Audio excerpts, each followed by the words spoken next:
Hello and welcome to Redmen Radio, episode number 91, available both in podcast form, of course, and on YouTube. I'm joined today by Black Tea Tom himself, Mr. Tom Dutton. What are you wearing? It's a black tee and a black hoodie with cold, no logos? No logos whatsoever on, well, maybe on my shoes, Adidas. Perfect. Yeah. But full black Adidas. Oh, yeah. What are the soles? Black. Nice. True to form. So we're going to talk about loads and loads of stuff. We've got a great kick-off question coming from @LFC_Ella. We'll go through the news in brief. Then we're going to talk a little bit about Palace. We're going to talk about Liverpool supposedly making £100 million in profit. We're going to look ahead to Leicester and then take your questions. Following on from this podcast, we will be doing a proper Q&A over on the redmentv.com, but we're going to get into it with that question from @LFC_Ella. If you could pick one player to stay at the club till they retire from the current squad, who would you choose and why, Tom Dutton? This is so hard, and I've picked 4 players who I could conceivably really enjoy to stay, and they're all defenders. Because look, we've had some amazing attackers over the years, but since it's been a while since we've had a proper good back line, and the Van Dijk is the main one because he's raising everyone's level, but then it's Alisson next to him. It's Trent Alexander-Arnold because he's a scouser for one. He could even conceivably move into the midfield, but if not, he could be one of the best right backs in world football. And then Robbo, just everything about him is fantastic. And I guess if I had to pick one out of them, it'd probably be Trent. Okay. I just want to see him develop. I want to see him become this integral part of the team like he's already becoming. I'll just want to see the Scousers in the team. Did you take age into consideration and how many years at the top of the game they might have when you came to this? It was, and that's why I didn't really go with the attackers, because they're at the peak now, and that's why I picked Trent, is because he's not even at his peak, and look at the level he's at already, and I feel like he's going to be the person who raises everyone's level throughout the years as long as we can keep hold of him, and it's so exciting for me. I'm really happy that we've managed to get him in the state. When Flanagan was in the team, I really loved it. And then obviously he kind of dropped off a bit after injuries and stuff. And I was a bit gutted, to be honest, because I really loved the intensity that he played and the way he can play in the big games against United, against Everton, and putting in performances that I'd put in. And with the passion that I put in. To be fair, we play footy once a week. Like he's at a level above you, I would say. Yeah. Maybe 2 or 3 or 4 or 5 or 6. Yeah, I mean, but that intensity that he plays with, I get that. Don't get me wrong. So I nailed it down to 6 players on my shortlist. It's so hard, isn't it?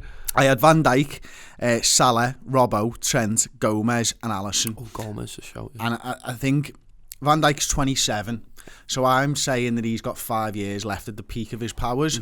Maybe. Salah's 26. I think as a forward, he's probably got 4 years left at his peak. Robbo's 24. So as a fullback, I'm giving him 7 years to age 31 at his peak.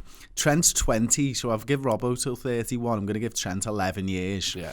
Then I've got Gomez at 21, but he's playing as a centre-half, so I'm giving him 12 years.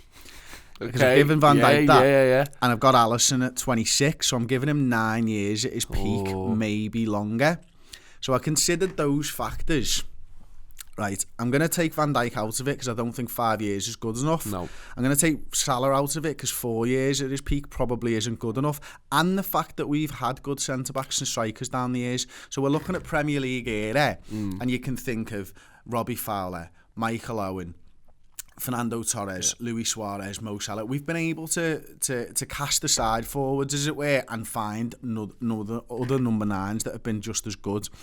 Robertson is a problem position for me because I think back to the left backs and stuff, and although Stiging Bjornaby was good in the mid-90s, you wouldn't say he was top draw.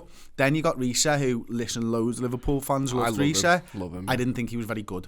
I thought he could strike a ball and he could score a goal, but as an actual left back, never really thought he was great. Then I'm thinking of right backs. Trent Alexander-Arnold, 11 years. Well, we've had the likes of Rob Jones, who was superb before your time, Tom. We've had Steve Finnan. We've had Glenn Johnson for a couple of years before we got John Glenson, and now we've obviously got Trent Alexander-Arnold. We've done all right. We've had Kleiny. We've done all right at right back, so I'm going to get rid of him, although he's up there shortlist. Joe Gomez, centre halves. it's his injuries that make me worry about keeping him. If he was completely injury-free at this age, I'd probably keep Joe Gomez. But I'm going for Alisson Becker because I think 9 years return out of Alisson Becker at a time when the goalkeeper is probably more integral to how you play football than ever before. Yeah. And the fact that I have said for years on this show, we've had 2 good seasons of a goalkeeper in the Premier League era. And I think that's 2 good years, maybe 3 of Pepe Reina out of nearly 30 years of Premier League football now, or 27 years of Premier League football. So I'm going to go 9 years out of a goalkeeper is probably what I'm going to take. I love how many options we have here, how many people we conceivably want to keep hold of, and how many people have tied down their immediate futures to us as well. I mean, I understand the Alisson thing. I think that's a really, really solid argument, and it is... You are right. There aren't that many goalkeepers. To be honest, I'm torn between Trent and Robbo. For the reasons I've said Trent there, but Robertson is just he embodies everything there.'s got the work rate of a Dirk Kuyt, and he's got the skills of and the mentality of so many legends that this club's the seen. Thing with Robbo as well, and why I'd probably edge Robbo above Trent is, yes, there's 4 years difference, but I think, not to discredit Trent in any way, because I think he's absolutely superb, but there's still the question mark of whether he is going to hit that height. You know, we feel like he's got a really high ceiling. Yeah. Robbo's already at that ceiling and can potentially get better. Yeah. So I don't think it's as much of a risk with Robertson as it might be with Trent. I feel like I said before, the only thing with Trent is he could move into the midfield conceivably, and he could become this Maroon. He could become the perfect number 8 that we need. If you think about how we like to play football and we want a box-to-box player who's got the pass, got the work rate, got the defensive stability, he is everything. Yeah. He just doesn't have the physicality at the moment, I don't think, or maybe even the game time in that position. But we've spoke about how integral these fullback roles are. Both with them there, can you get much better? No, and as you mentioned and as you touched on before, Tom, the fact that most of these lads are tied down till 2022 or 2023 anyway, it's looking like we're not going to have to pick.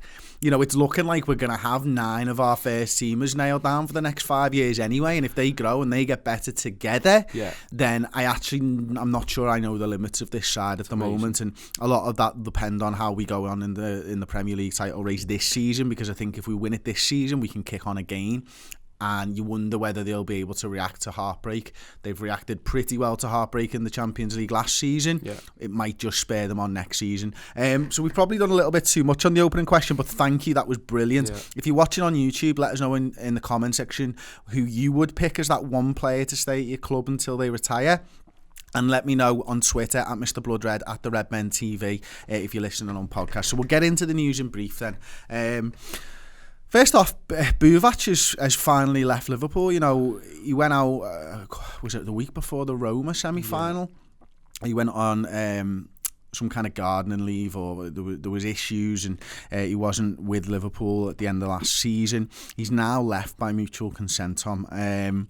And listen, there's been, I think, far too much talk of Buvas this season, certainly in the early periods where we potentially weren't performing well, but we were still getting results. He's clearly somebody that Klopp absolutely loved working with, but we don't seem to have missed a beat without him. No, I think we made sure that we got a brilliant backroom staff, and that's not even just the people around Klopp, that's the people making sure that the food's right. There's so many different amazing people in this club now that we've brought in that, look, you're losing a massive integral part of this at the top end of like the tactics and stuff like that, the bit where it matters most, I guess. But Klopp will have learned a lot from him. Buvas will have learned a lot from Klopp as well, but Klopp's taken all that on board. And I'm sure Buvas has not just taught Klopp, he's taught obviously Kravitz and Pep Linders as well, and all these other people around. So there will have... It's more from a personal thing, I think, that it's bad for Klopp, but it doesn't seem like he's let it affect his job. He's still a professional at the end of the day. He's still gone out there and made sure this team performs.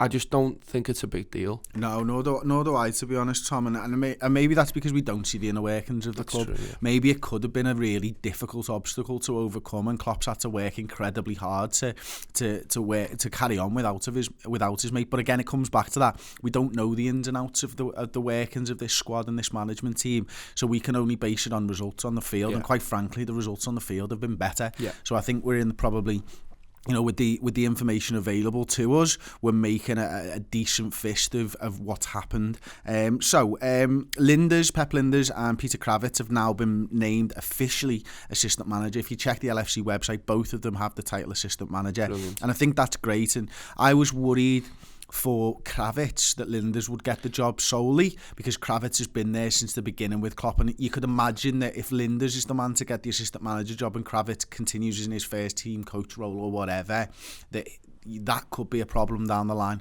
Thankfully, it looks like that's been avoided. Yeah, and again, the two really, really talented people in terms of the coaching and stuff, and you've seen since Pep Linders come back as well, we've kind of stepped it up. There's been like an evolution of the squad ever since Buvas has left, and different ways of like pressing and stuff like this, and it's mad because I'm not a coach and I don't know fully the inner workings of it all, and I'm never gonna say that I do. The better people, the more people who are brilliant at their job you can have around the club, the better for me. And the fact that them two are now officially assistant managers just speaks volumes to the fact that how good they are. I said before, the amount of backroom staff that we have that are fantastic at the job, elite level. Like, we're taking people from other clubs who are the best of the best, and these must be the best of the best if Klopp's willing to have them there and give them advice. You see them telling players what they're doing and stuff, and I know it's all worked out beforehand, but these are top level coaches here, looking and analysing everything, and yeah, it's brilliant. Klopp seems to be the right man for the job. I think you can have great coaches and you can have great people around you, but if you're not willing to listen to them when they know more than you about certain subjects, it really doesn't matter. And I think that's what it comes down to, and Klopp's willing and open to listen to these players. We talked about Thomas Gronemark a lot when he came into the football club. Now, it was very much as a throw-in coach, but don't think that Klopp's not using him on set pieces as well. And I don't think it's by luck that Liverpool are the best at defending set pieces in the league, and we're actually starting to score more goals, and we're scoring, we're one of the best from set pieces in the league as well. And, Klopp's willing and understands that he's focused for probably 70, 80 hours a week on making sure that the team's right, but you've got to almost trust those positional coaches. I say positional because it's an American football term, but those coaches who are specialists at certain things to do their job right, and Klopp's the guy that's bringing all this together, whether that's Kravitz, whether that's Linders, or whether that's Gronemark. So that's quite interesting. One thing I saw this morning is Marco Grujic has been praised by the boss of Hertha Berlin as a top shelf player. I'd look into this. 8 games he's played for Hertha. He's got 1 goal, 0 assists and 15 shots. He's 22 years old. I mean, I haven't seen anything of Hertha Berlin this season. I'm probably going to go and watch some of the games now, because it'd be interesting to see how he plays in that system and whether we could utilise him in our squad. It's a player that Klopp certainly liked, isn't it? He's kept him around over the last few years and stuff, and he clearly, I think, believes in him. And I'm not sure whether, personally, I don't think Grujic will have a Liverpool career, because I don't see that he fits into this side, unfortunately. Players have proved me wrong in the past, so I suppose we'll just have to stop, wait and see. And one of the other big talking points this week, Tom, is Salah the diver. Love it. You do? Yeah. Look, I've had discussions with a lot of people about this, and do you remember when we were saying last season we need to be more of a bastard team? We need to start it is cheating at the end of the day, but the thing is, if you're getting a little touch on the back of your leg outside the box and you're going down and giving Trent a go at free kicks, or you're giving us a dangerous position. We weren't moaning when Suarez was doing it. Chelsea fans weren't moaning when Drogba was doing it. Ronaldo used to do it all the time. Top level players do this. It's how they get the players up the pitch. Harry Kane does it all the time. They've done it against us, and it's how you sometimes win games. You're over exaggerating stuff, and the ones that have been highlighted lately, I don't even know if they're dives, to be honest. I don't think they are, Tom. They're contact in the box, and alright, you might be over exaggerating at a touch, but you've got to in this game. I think that's what it comes down to. I think there is you're trying to make the referee make a decision ultimately. I haven't seen Salah not take contact and go down. Yeah. And I constitute that as a dive. Now, maybe I'm in a bit of a grey area here, but I kind of agree with you, is that if there's contact there and he goes down, he is over-exaggerating.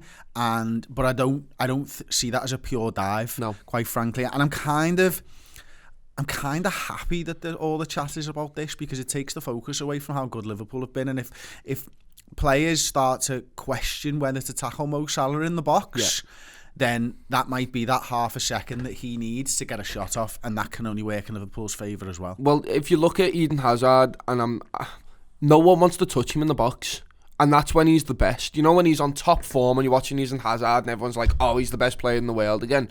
But you're watching Eden Hazard and you're thinking, why are defenders not putting a foot in? He's in the box, put a foot, and you're like, if they do that, his speed of thought, his speed of movement is so fast, he can just dangle his leg out if he really, really wanted to and go over. And that's the main thing. And it is the one that really annoys me, and it is a dive for me, but it's always given and everyone always goes, oh, it's contact, so I guess I'm being a hypocrite, is Harry Kane does it all the time. It's when you're running through on goal, the goalkeeper comes out and you dangle your leg, but you're already half down. Is that a pen for you every time? That's such a tough one for me, because it annoys me, and I understand why it's a pen, and okay, it is a pen, but they're halfway down and then their leg touches the goalkeeper. This is why it's so subjective, because I think for me, let's say that plays out, but the goalkeeper keeps his arms where they are. I think if you're simulating, if you're diving, you go down regardless of contact at that point. And I think a lot of the time, and listen, you could say this is very biased from a Liverpool perspective, and I will talk about Harry Kane because he's the person that I see do it most, is that if the goalkeeper doesn't put his arms down, he's left his legs there and he has decided that he's falling over, whether he gets contact or not. I think the difference between Salah is Salah gets the contact and then goes down. And I don't think he's waiting for the contact. I don't think he's anticipating the contact. That's why it looks like a dive, though, because he gets the contact and then he thinks, oh, I better go down here. And that, unfortunately, is just two facets of it. And when it's in slow-mo, it doesn't help, because they're like, oh, it took 2 seconds for him to... No, it didn't. That's slowed down by 50%. What are you on about? And if you're getting booted in the back of the leg, I'm not asked, in any level of football, you're not going to be able to keep your feet. You're not going to be able to keep your balance. There was the Sacco one not when we played Crystal Palace the other day, the last time, and we won a pen and we ended up winning the game, and everyone was moaning about it. Sacco stood on his foot. It's a pen. I'm sorry. That's it. Okay, well, there's news in brief. We're going to get into the topic, the first topic of the day then. That is Crystal Palace. And it was a bit of a return to Liverpool of yesteryear, Tom, wasn't it? But I didn't enjoy it as much as Liverpool of yesteryear, because... But we've been lucky this season. We've been brought up this season on quite boring, convincing wins. And our defence I wouldn't say let us down, but wasn't at the top of its game, and that's because we didn't have a solid right back, and Zaha ripped Milner every which way. But that's going to happen. Zaha's a fantastic player. The movement to Townsend was brilliant for that first goal, and a lot of people are saying Alisson could have done better. David De Gea saves that probably because he likes to lead with his feet when he saves stuff. Alisson doesn't really do that, and it's so hard, the speed of the ball. I was having arguments with United fans the other day, and they were like, oh, David De Gea saves that all day. I don't know if he does, because of how hard it's hit the movement. And look, at the end of the day, we won. At the end of the day, we came through all the challenges that were posed against us. It was nervy, but every game's been nervy, whether the 1-0s, whether the 4-3s. I think for me, there's been a lot of talk about Milner at right back, and I obviously do the stats and tactics show on the website every single week after Liverpool games, and looking in depth and detail at what Liverpool were doing. This week I decided to look at the chances that we conceded, and I think the one thing that I remember from doing the show, and one thing that I found more than anything, is there was errors in Liverpool's defence during each attack, probably that Crystal Palace had a chance from, but there was also good play from Crystal Palace. And I say this quite often on the website shows, but it never sees the light of day as far as YouTube goes.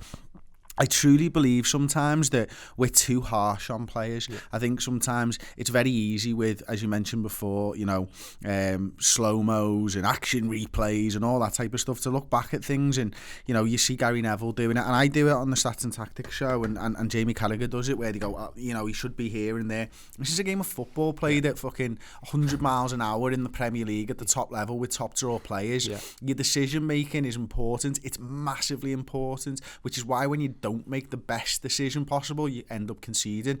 But sometimes, and this is what it came down to for me, sometimes I think Liverpool fans forget that there's 11 lads that also want to score goals against us. Yeah. Like, yes, Liverpool overcommitted. Yes, Liverpool gegenpressed and were caught out. Yes, Jordan Henderson was caught out of position for that first goal. But then Joel Matip's positioning's not great. He's 5 yards behind the defensive line. A poor decision. But don't take anything away from Zaha. Zaha stands James Milner up. Does James Milner down the wing. James Milner can't do anything. I'm not sure Trent could do anything. No. I'm not sure Joe Gomez can do anything. I'm not sure Nathaniel Klein can do anything about that. Then puts a great ball in. And Andros Townsend ghosts off a left back and Andrew Robertson, who's got another player on him in AU to mark, and hits a great finish. Now, for as good as Liverpool are, sometimes Liverpool can play faultlessly and still concede goals because the opposition play well. I thought Crystal Palace attacked us really well when they did. Yeah, well, I've said it a few times. If you look at some of the goals Liverpool have conceded this season, it's usually world-class play that gets it there.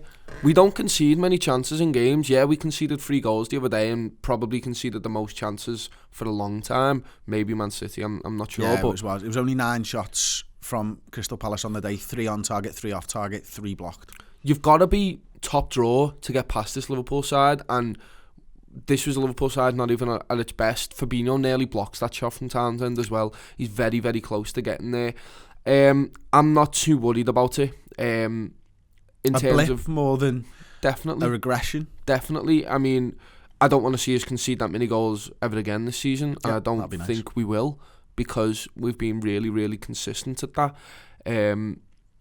Look, Crystal Palace have always been a bogey team for us, and you're right there, they've got a really good team, really weirdly, for where they are in the table, but defensively they've got quite a... Like, Wan-Bissaka's one of my favourite players, the way he puts himself about. He's no Trent. He's no Trent. And he's older.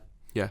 But he's still a fantastic player. We saw last time we played them, he was probably their best player as well. He just stood up to everything. It was mad how he marshalled Mane, wasn't it? But no, I think you're right in there. Sometimes the play just is too good, and you're going to get that. It's Premier League. That's the best part about it, is you've got teams doing that. That's what makes all these 1-0 wins, 2-0 wins so good. Think about that 4-3 and then think about all the games where it wasn't a problem, because we've just nullified everything. Sometimes teams match up particularly well to another side as well, and I think certainly, I wouldn't say if everybody was fit, Crystal Palace match up as well with us.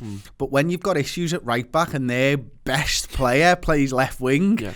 It's going to make it difficult for you, isn't it? And I think James Milner, for all the talk of him having a bad game, let's not forget that he essentially gets an assist by, Fabinho knocks that ball over to James Milner. James Milner has 3 chances created during that game, I think it is, or 3 key passes. I can't remember which metric it was measured by.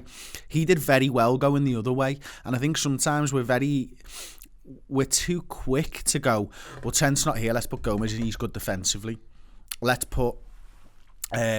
move Fabinho there, he's good defensively, do you know what I mean? Whereas what James Milner offered us is, he's not as good as Trent defensively, he's a midfielder, but offensively, he's maybe better. Yeah.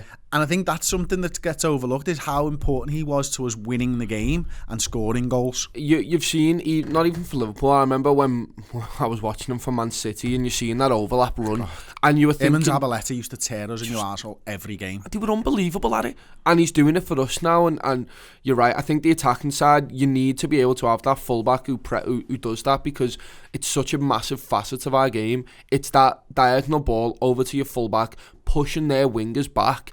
And let's not forget, even defensively, he didn't have that much cover. Every time they broke, it seemed like he was one-on-one. And it's like, Zaha, like I said before, fantastic player.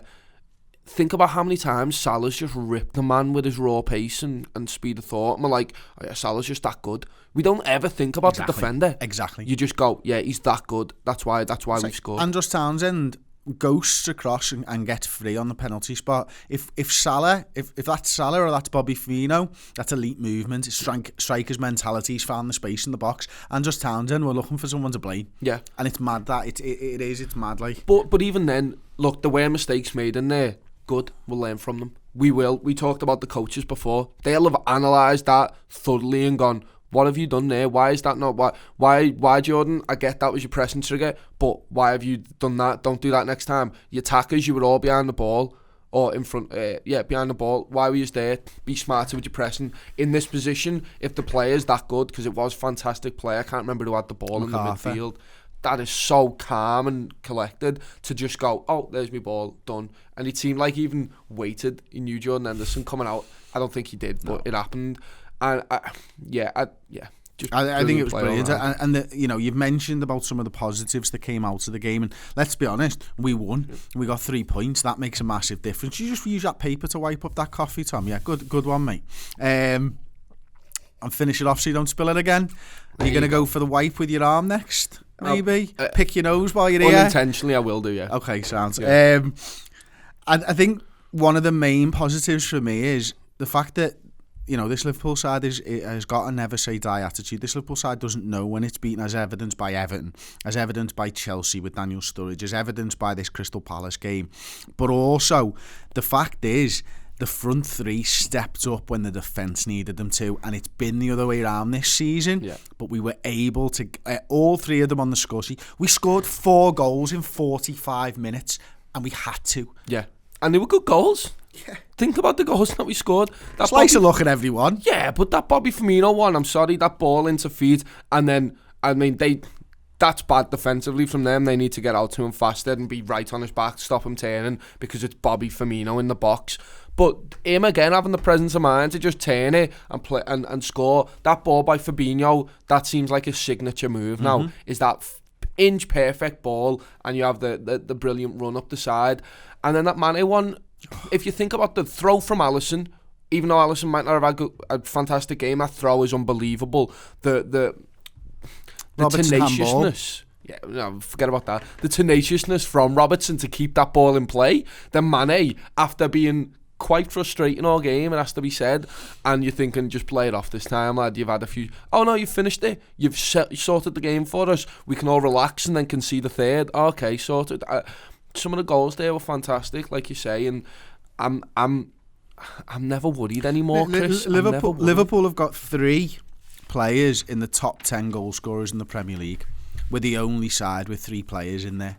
We've got Salah leading the way on 16, and we've got Bobby Firmino, I think it might be 9, and maybe it's Mane as 8 or something like that. Maybe it's 8 and 7, I forget. But if you look at the top 10 goal scorers for this league, we've got 3 players in there, and they are massively important players, and they stepped up when we needed them to at Anfield in a tough game, and we got the 3 points against Roy Hodgson's side, and that for me is fantastic.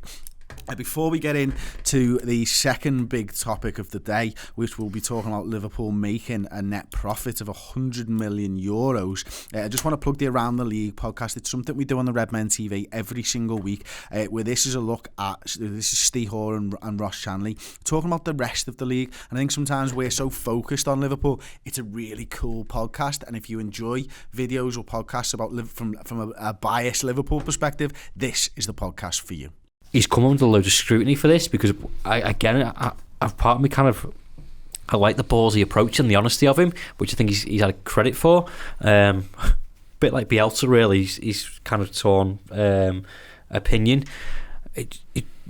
But then again, from a manager's point of view and the management style, we criticise Mourinho for doing the same thing of calling people out. And I think you can do it once, but then I think there's some sort of protection that you need to give to your players, and he could have said any of this behind closed doors, and he's already said, okay, I've done it against Tottenham, it didn't work. Is this another tactical point of the manager going, actually, if he's shit, and I've told you once, you haven't listened to me, you've been shit again, so I'm going to tell the world that you're shit?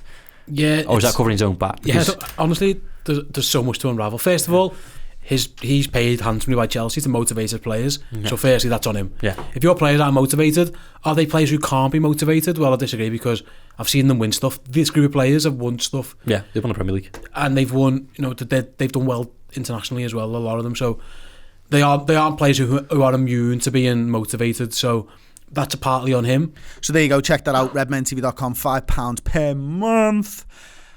You're getting over a show a day at this point for £5. Yeah. So you're getting over 30 shows a month. We've got some belter stuff on there, and I'm not just saying that. It's really, really great. And if you're thinking about subscribing, now's a great time because Liverpool are absolute mustard.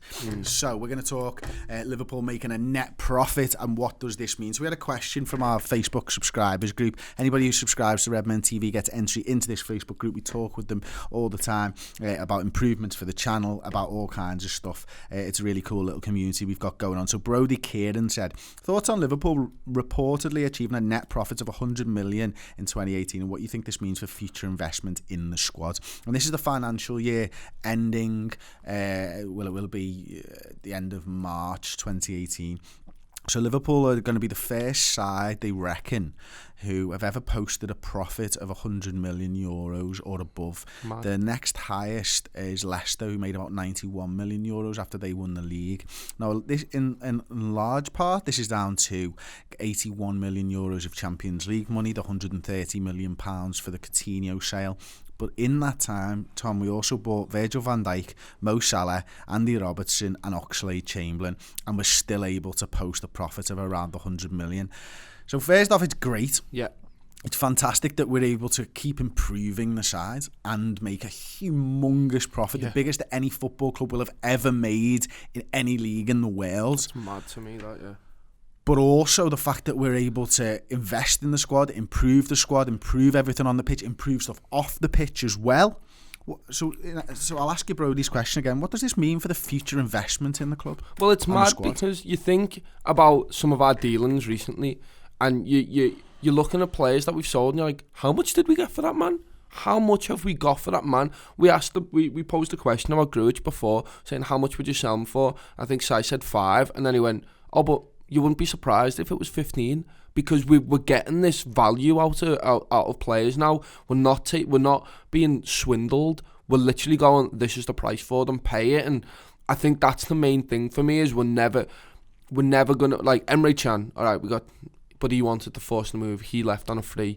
But I don't think that's going to happen again. I think we're always going to get value for players. We're always going to get maybe even overvalue for players. We're bringing in players like Shaqiri for underneath his value by like half. I think we got him for 12, didn't we? And I think he was valued at like 30 when we got him. I don't know how you get these valuations, but it was reported and stuff. I just think we're going to keep getting deals. We're going to keep investing in probably younger talents for cheaper. So you're thinking about the big thing for me, and I was thinking about this. Fabinho came out of nowhere. I want to see more of them. Big name, big money signings, and you just go, who? Our scouting department's been doing all right here. This is something that, you know, FSG wanted Liverpool to do, and I don't think when they came into the Premier League as owners, FSG, I don't think this was probably the model that they were expecting to follow. I think they had a couple of years where they overpaid for younger talent and it didn't quite work out. Yeah.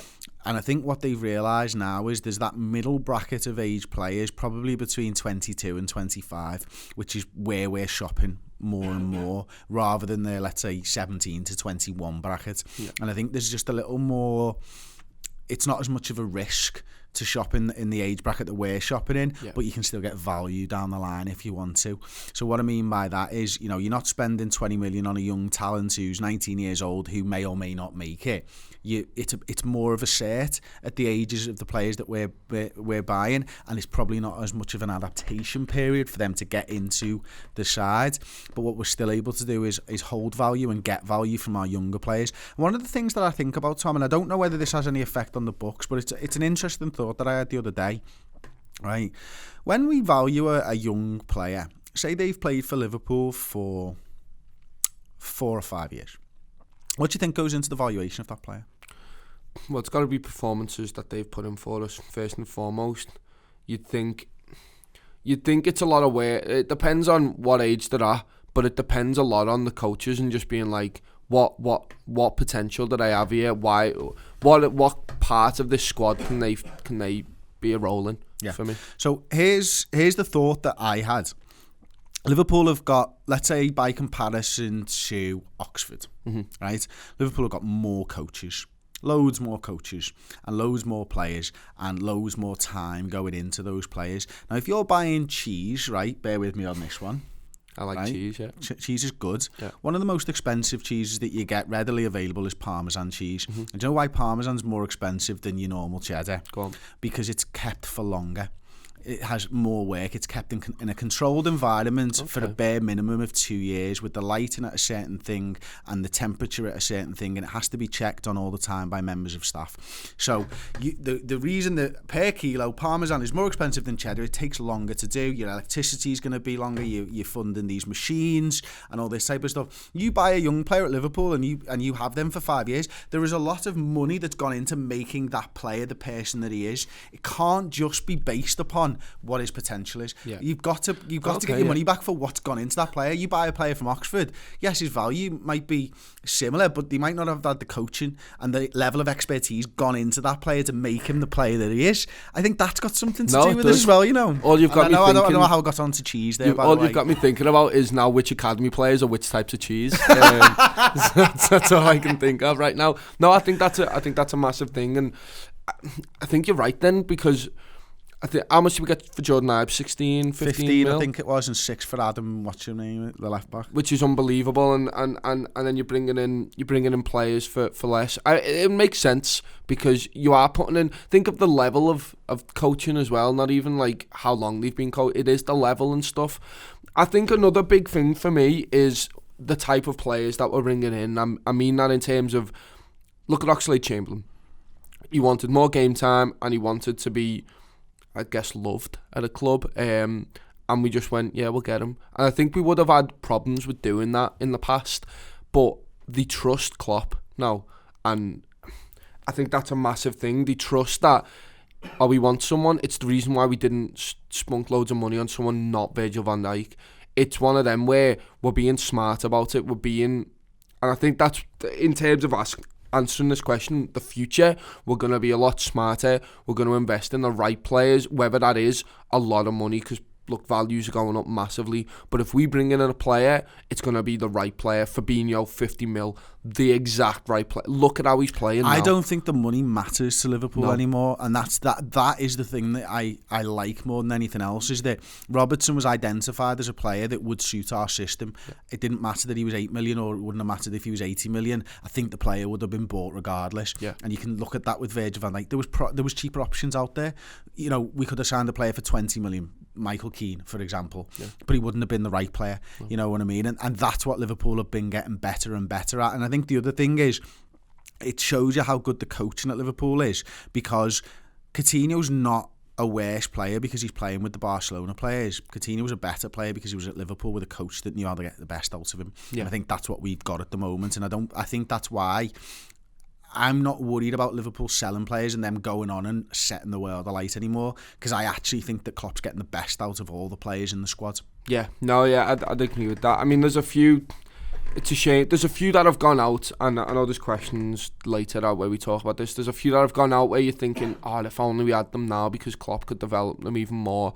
And I think, as much as Sterling's playing really, really well at Man City, I think there's a small part of him that probably thinks, what if I stayed around, and what if I was playing in that? Yeah, you know what I mean? He doesn't care. He's doing really well. Yeah, I don't think he gives us a second thought, to be honest with you. But I think in terms of his progression, he'd be like, Jurgen Klopp could have been a bit different. I know he's Pep Guardiola, fantastic, but Jurgen Klopp could have done something for me there. And it's even the fact that we haven't gone for Pulisic. And everyone would be like, remember, if we didn't go for Pulisic a while ago, we'd be like, what do we do? We've missed out on this time. Jurgen Klopp doesn't really want him. Okay, that's fine. Goetze. Jurgen Klopp doesn't really want him. Okay, I know he's fantastic, but okay. These players were top talents, but it doesn't matter, they don't fit our squad. What's the point in bringing them in? Philippe Coutinho was another one. I don't think he'd fit our squad now. He'd be a fantastic player, and yeah, maybe you stick him on the left, he still sets up loads of goals and scores loads of goals, but I don't know if he fits this system and how we want to play perfectly. I think he does, but that's a conversation for another time. So we'll move on then.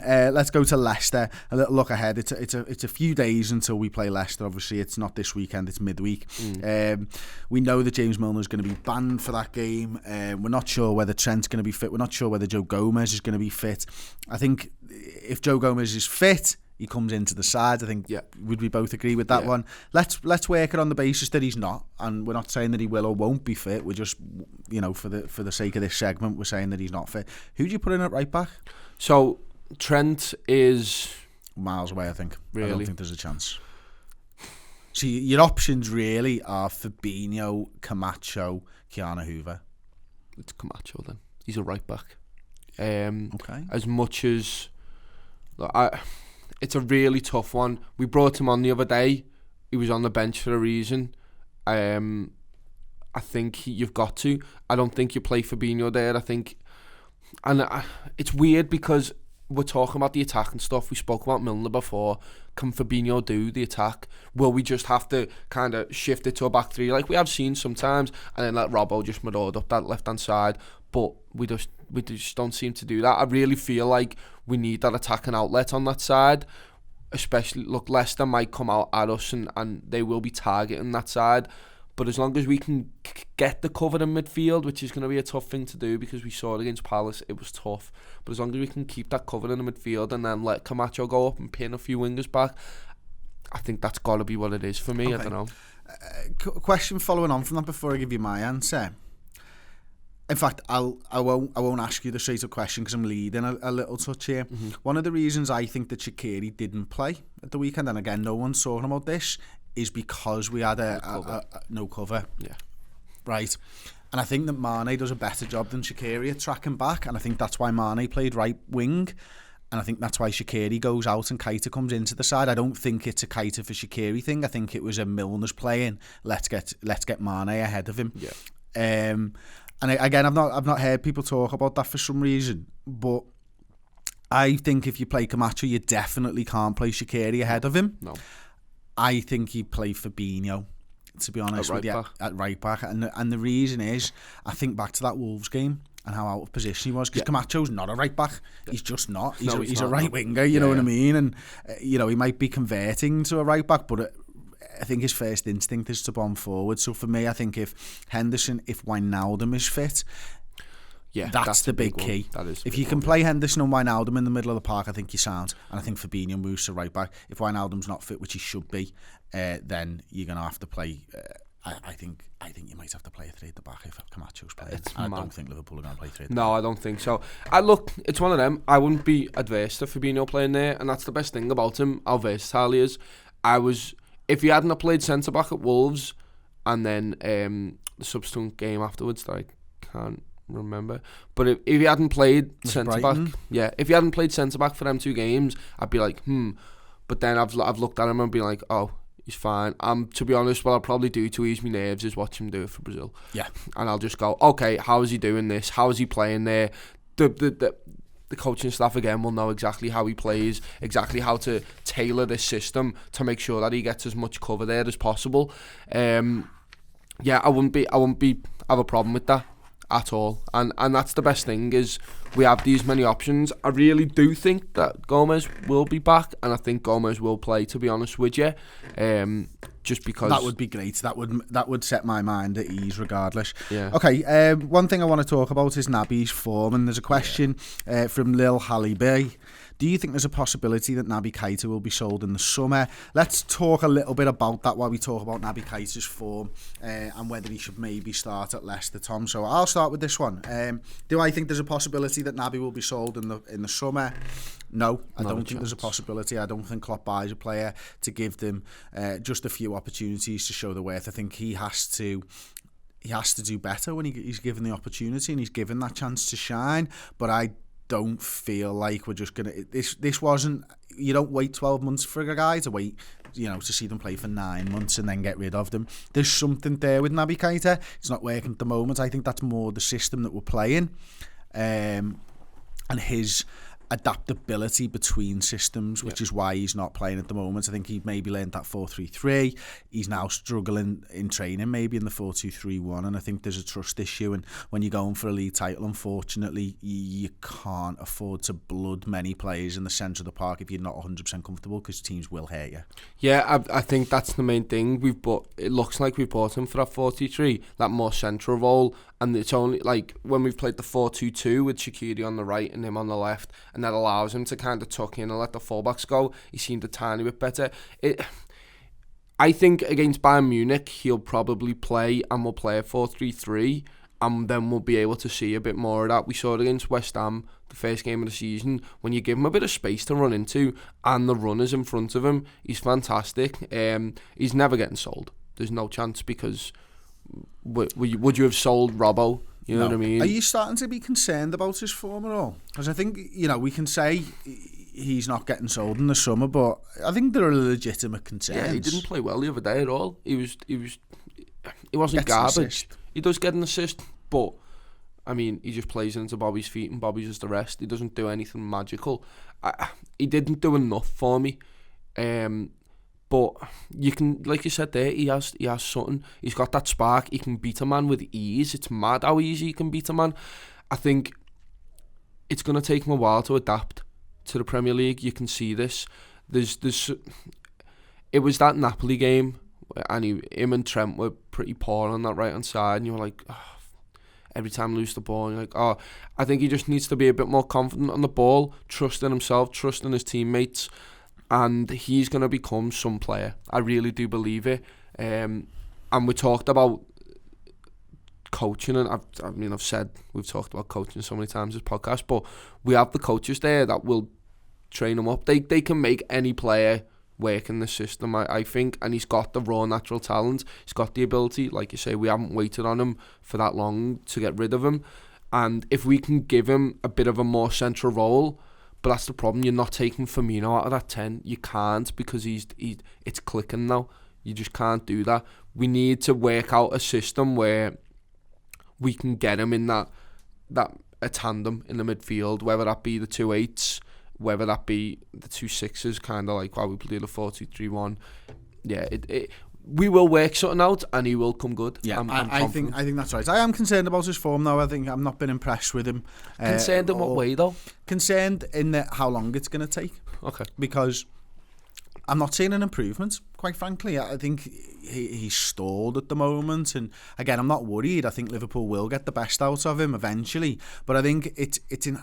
Have we got the time this season to get the best out of him? Probably not. No. Not because of the games coming so thick and fast, and maybe not at this point, but also because of the level of scrutiny that's going into each game. The fact that we can't slip up in any way, shape or form means that his opportunities are going to be limited, unfortunately, for him. And I think there are players that take 6 months, 9 months to adapt to the Premier League from another country, and that's playing every week.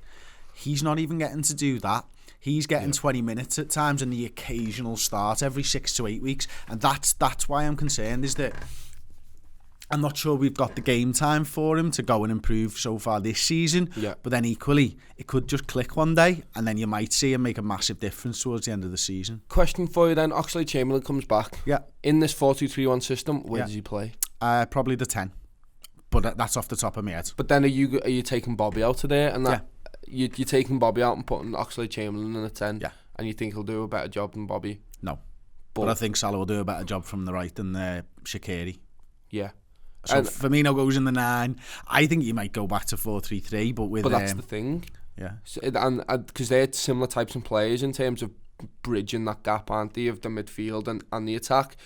I'd be really interested to see what we do when Ox comes back, and whether, because if we're literally Ox comes back and then we go 4-3-3 and then it clicks again, then I'm like, is Naby just not good enough at the moment? But then maybe it's just the system, and we've got 2 players there, because that's what Naby was there for. It was the cover there, and that's why Lallana I don't think's got many games, because you can't play him on the left hand side. They're just not suited for that role, and I think that's why Naby Keita's fallen short at the moment. I think you're probably right. Okay, we'll get on to some of the questions before we wrap up the podcast then. We've got an absolute belter from @ndutton13. Nice surname, lad. Yeah, he's an Everton fan though. I know this. I follow him because he's massively into his American footy. So we won't be watching this, but I think the question's absolutely superb regardless. You can eat the meal of only one animal. You can eat the meat of only one animal for the rest of your life. Which one you taking? Beef. Why? Because I like stews and that, and I feel like you can make a lot of stuff. Like there's goulash and there's steak. You don't need to talk about what. Oh, go on. No, yeah. What are you having for brekkie? Well, I don't eat brekkie. Okay. and then I can have corned beef. There you go, corned beef on a butty, and then you can have a stew every day. I feel like I was gonna go with chicken though. I wouldn't mind a chicken, but then what are you eating for brekkie from a chicken? Again, I don't eat brekkie, so it'd be fine. You're probably the one person in the world that you can't have a sensible debate on this with, because I think the answer. I think the first thing I thought of was beef, and then I was like, I've had beef bacon when I've been on Africa on my honeymoon and it's shit, and I've had beef sausages and it's shit, and I think the bacon thing puts pork and a pig ahead of the game. Yeah, because you've got sausages, you've got bacon, you've got pig's ear, you've got shoulder, you've got leg, you've got ham and all the charcuterie that comes off the back of that. So you've got your chorizo, you've got your Polish salamis, you've got your French salamis, you've got all that different type of charcuterie there from the pig that you're not getting from the beef, you know what I mean? You got the tenderloin, you got the belly, you got baby back ribs, you've got normal ribs, you've got ribs, you've got ham hock, you've got pork chops. It's just too good an animal not to eat. No, fair enough. You know what, you've convinced me. I was torn with the bacon, then I was like, nah, I'll go with beef just because why not? But like, no, yeah. Bacon. Yeah, bacon. But I'll eat bacon at dinner. Yeah. I'll just have bacon butty. And then, yeah, sausage. I'll never be able to have sausage and mash. Or you could, sausage but the beef casserole. sausages and the shit. Yeah, I wouldn't enjoy it. Like, when we're talking about meat of only one animal, can we say fish and just include all fish? Or are we just saying cod? No. So you'd only be able to have cod, then I'm not picking fish. Yeah. I mean, there was a question that said fish and chips or doner kebab. Oh, it's fish. I ate doner meat. Yeah, I'm not disgusting. even sure it's meat, to be honest. No, it's like, it's gristle. I do like doner meat, like, don't get me wrong, at a certain time of the day, after a certain few beverage hours. Yeah. But it's got to have loads of sauce on it for me to even think about it. It's when people like, I hate doner meat, man. Yeah, that's quality. Okay, back onto the footy then. At K Dollars Red, Henderson's improvement in the 4-2-3-1 system and why it's better suited to him. It's not a question, but let's turn it into a question. Yeah. Must do better next time, elite mentality. You're not an elite mentality because you're not asking questions. Oof. Right. Let's turn this into a question. Why do you think Henderson suits the 4-2-3-1 more than a 4-3-3? It gives him a bit more freedom, doesn't it? I remember when he was playing the 4-3-3 and he was kind of told to kind of sit there and you couldn't really do anything. He did a great job at moving side to side and supporting the fullbacks when we needed their cover. But especially when in Champions League, I remember when we played 4-3-3 and teams were coming at us, we went to a proper compact 3 as well. That gave him even less freedom. I just feel like it's nice to see him getting up the pitch. It's nice to see him getting to the edge of the box, even if he's not going to shoot and he's going to play the sensible ball to the fullbacks. I just like it, and I feel like especially with the way that Gini and Fabinho are playing, he knows now that he's got the covering behind him. He knows that they're just as good as him in terms of the engine and getting back in position, and I think that's a massive part.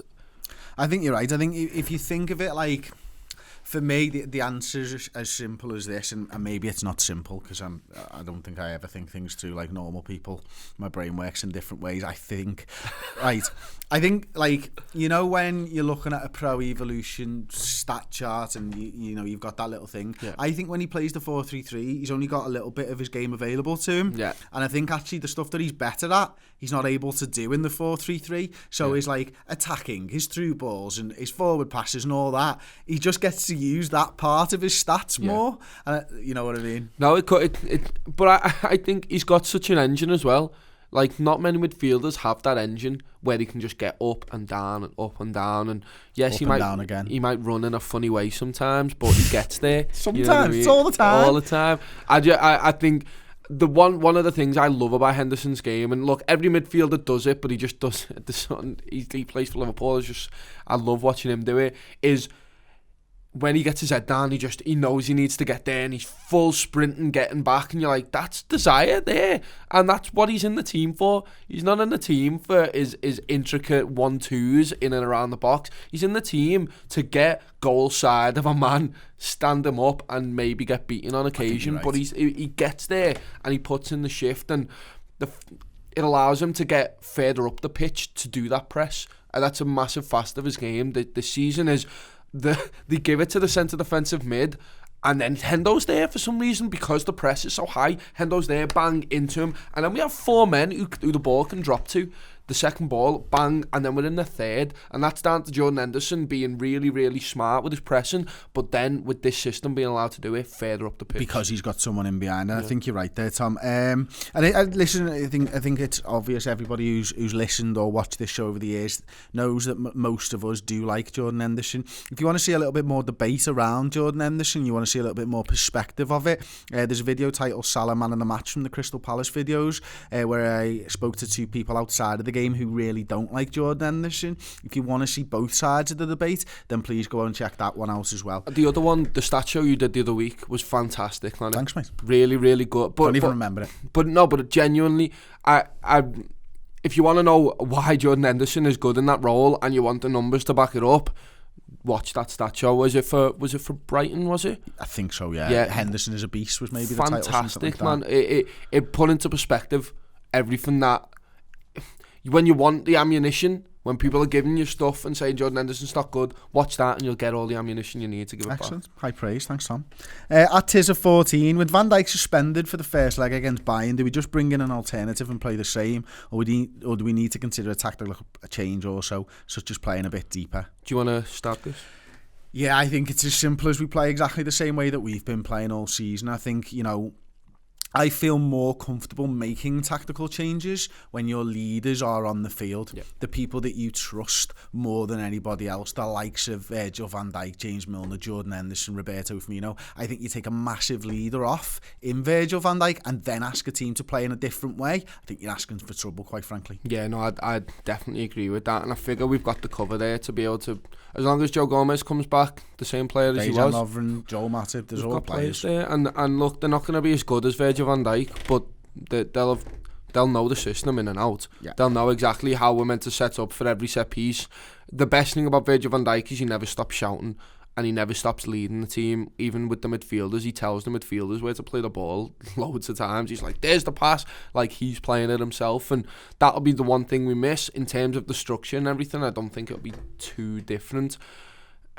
I mean, it'll be a massive blow for us. The tactical change will come anyway. Yeah. I can't imagine us playing a 4-2-3-1, and I imagine we're already working on a little bit of that, over the next few weeks. We've gone to 4-3-3 enough this season that when we decide to play counter-attacking football, yes, we've not been as good at it this season as last because we haven't been playing every single week, but it is there and they are working on it.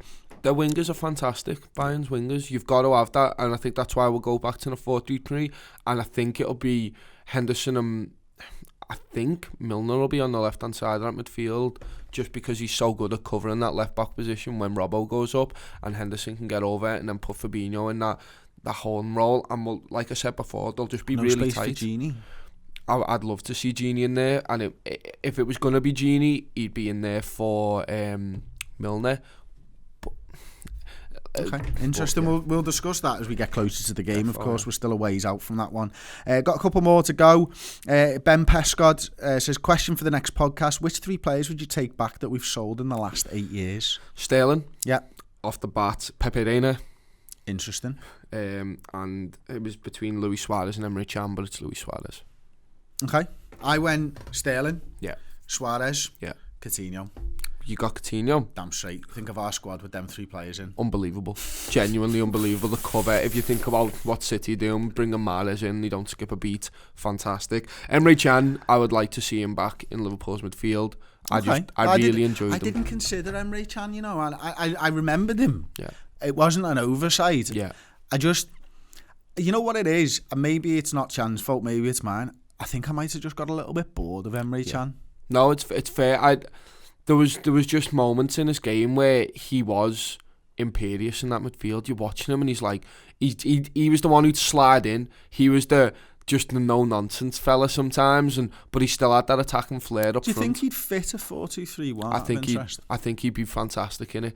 I think he'd need to speed up his game because you're looking at how good Fabinho is at his quick passing, and like it's worlds apart just how fast that he is, how much faster, sorry. But I think there would always be a space in there for Emre Can. He wouldn't be one of the top choices in terms of getting into the first teams, but he'd definitely be in the round. Okay, 2 more questions. One not on football, one very much on football, and the last question's an absolute belter, with loads and loads of working out. You can see all these scribbles And coffee stains. On Tom's. Techno Copite at Steve Edwards 176 says scones, cream on top of jam or jam on top of cream? I saw this the other day by loads of people actually, and people were fuming. I don't think I've ever been asked. I'd dip it if I could. Fucking hell, lad. I'd just dip it in cream. Nearly threw me pen at you. Dip it in jam. I'm not even asked. It's jam and cream. Put it on whatever way you want. It tastes the same. Well, you're wrong, and you're now banned. Do you put butter on it? Damn straight. So you put butter, then cream, then jam? No. Let me get to it. Go on. I think there's 2 classical ways. Have you got a spreadsheet? Have you got a big diagram for this, by the way? No, not this time. Do you remember that chart that I... Yeah.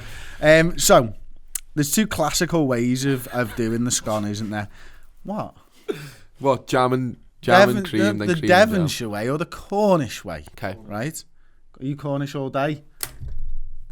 Go on, explain them. Devon, very much, it has to be a warm scone, I think, in both. I think that's what the Devon people and the people of Cornwall can agree upon. Okay. They have to be fresh, I'd guess, as well.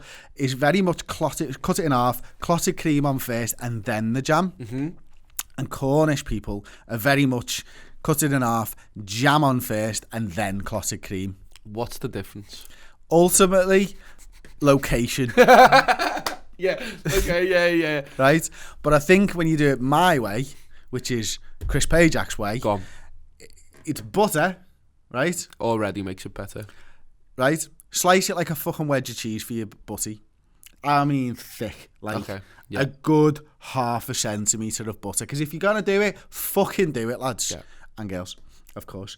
Then put your jam on, because jam always goes on butter. You would never cream butter. No, you wouldn't. No, exactly. So I think now with the addition of the butter, you have to put the jam on next. Yeah. Because then what you're doing is you're separating the 2 creamy textures of the butter and the clotted cream with a little hint of jam. I think that's the way to do it. Do you then put the top back on top? No, because it's too messy. I hate things like that. It's like them custard slices. Yeah. How do you eat one of them without getting it all over your face? All there. Yeah, exactly. You know what I mean? So you cut it in half, you butter, you jam, you clotted cream, and on this half you butter, you jam, you clotted cream, and that's pretty much that. I'll be honest, I would probably just eat a scone by itself. I'm just not picky and eat it. The fact that people are arguing on the internet about which way jam and cream goes and whether to put butter on, just Do you have pineapple on a pizza? Out. Yeah, I'll eat anything. Food wise.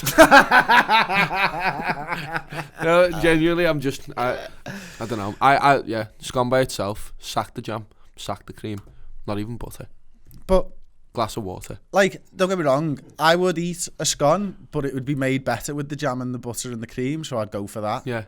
But then you've got to buy all these extra bits. When you I pretty much always have clotted cream. To be honest, Tom, I definitely always have jam and butter. We're talking about this. There are people screaming now saying it's a scone, by the way. I don't give a fuck. Yeah, so I can't hear them, Tom. But so because they're screaming at a computer screen through headphones. There's 4 different ways here. Dickheads. Is it jam and cream on top of a scone, or cream on top of a jam on top of a scone, or the other way with a scone?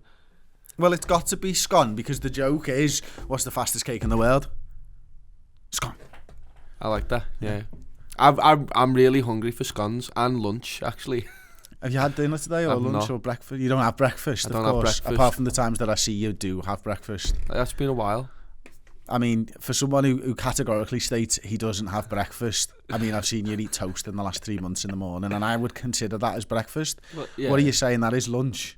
Well, it depends what time. What time? Well, do you think it matters? Because surely breaking your fast at any point of the day is a breakfast.